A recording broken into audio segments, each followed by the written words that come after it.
Biz tekst tayyorlash bir maqola yoki material tayyorlash jarayonida ba'zi darajalik mazmunlarni yozishga ehtiyojimiz shuni. Yani tezis bo'yicha turlarga bo'lib yozamiz. Bundaq vaqtda Word'ning o'zining ta'minlagan tez iqtidorini paylansak, bu nihoyat qulaylik bo'ldi. Buni men tövəndə bir amaliy misol orqali ko'rsatib o'tmoqchi.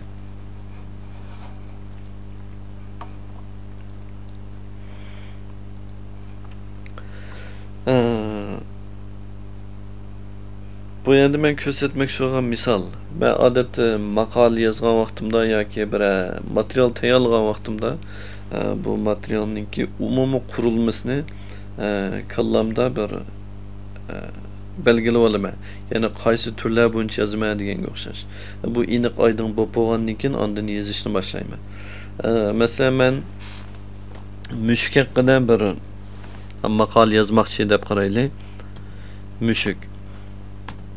Endi buning ichida men bir qancha narsani yozishim mumkin. Masalan, mushukni tunishtirishim mumkin. Mushukninki yashash odati, turmush usuli deganlarni tushuntirishim mumkin. Endi mushukning turlarini, mushukning foyda ziyni deganga o'xshash. Bundaq narsalarni maqolani yoki materialni bir boshdan boshlab yozib ketish u yaxshi usul emas. Cho'qim qaysi maqsadga yetmoqchi, nimalarni yozmoqchi, buni oydinlashtirish kerak. Shunga bundaq vaqtda oldi bilan buniki tezis tuzib olsak eng qulaylik. Tezisni odatda Word'da bu yerda tezis belgisi var. Muşunu bassak bir chikit paydo oldu. Muşu buncha yazsak bo'ldi.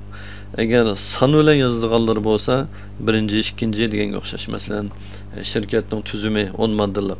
Bunda vaqtda bu darajalik yazsak bo'ldi. Bu birinchisi tuganda, ikkinchisi avtomatik numara qatladi. Yoki bo'lmasa maqolaga o'xshash son yozilmaydigan tezislar bo'lsa, buni bu xil usul yazsak bo'ldi. Masalan, ben oldi bilan mushuk haqida hemen bu yerda mushukni tushundirmoqchi. Hamda mushukninki yashash odati,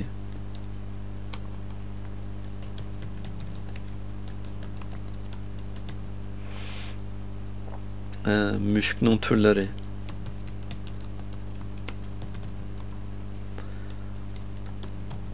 mushukning faydalık tarafları,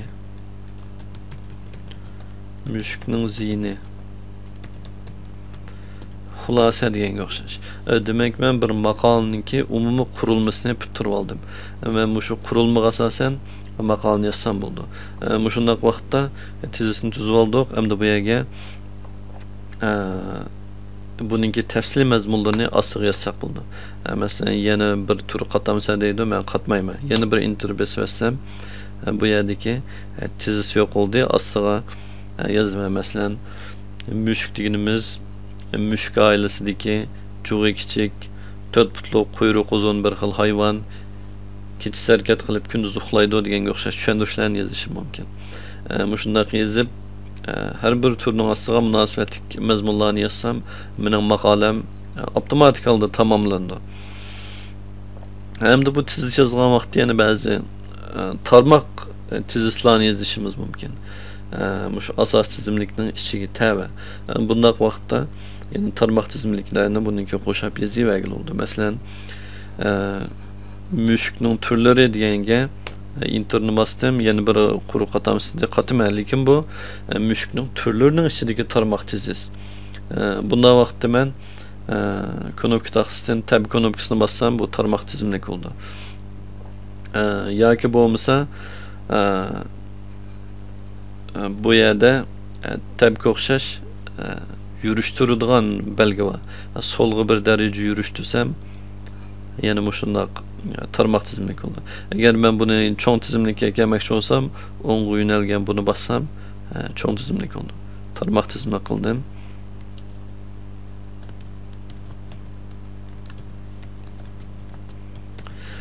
Mushuk, tala mushuki, uy mushuki deganga o'xshash turlarga bo'ldi. Albatta bu misol amaliyotda undaq emas. Shunga o'xshash tizislarni tizib yozsak bo'ldi. Uningdan boshqa bayat ko'rsatilganga o'xshash buniki sonliq tizimlik bor. Ondan son harf aralashgan tizimlik bor. Ondan bu tizisninki bu yerda chiqadigan belgilarni biz xohlagancha o'zimiz tanlab o'zgartib bera olamiz.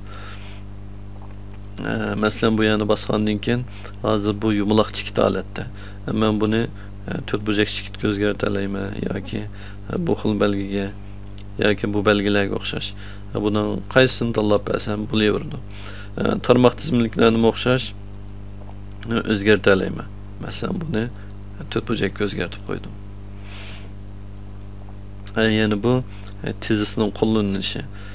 Albatta sonliq tizimliklarni ishlasakmi o'xshashlar bo'laveradi. Masalan birinchi tema buningki men xohlagan gapni yozib qo'yay. Osmon, ikkinchisi üçüncüsü dengiz deganga o'xshash. Bu avtomatik yozilib ma'lum. Bu mu derecelik tizis. Buni ehtiyoj ko'rilgan vaqtda shunday ishlasak bo'ladi. Hamda buning yana bir foydasi biz ko'p sonlar bilan daraja bilan yozilgan narsalarni yozgan vaqtimizda bu avtomatik qo'yilgan bu xil darajani ishlatmay qo'limiz bilan son yozsak, masalan birinchi mandaq, ikkinchi mandaq, uchinchi mandaq deb yozib bir vaqtlar kelganda orliqqa bir son qisqa olsak bu yerda keyindagilarning hammani o'zgartirishimizga to'g'ri kelib qoldi. Qo'l bilan yozganda. Navada avtomatik bu darajani ishlasak, masalan men birinchi bilan ikkinchining orasiga yana bir narsa qisqarmoqchi bo'lsam, interni bassam bu yerda ikkinchi qisqirildi, ikkinchi, uchinchisi, uchinchi, to'rtinchi oldu. Bu avtomatik o'zgaradi. Yani bizga nəhayət qulaylık. Keyingisini o'zgartirishning hojati yo'q. Bunimi ehtiyoj bayada chuqum mushni ishlasak qulay holatda tekst tahliylaymiz. Tizis va darajalik tizis to'g'risidagi so'zlamoqchi bo'lganlarimiz mush yerda tugadi.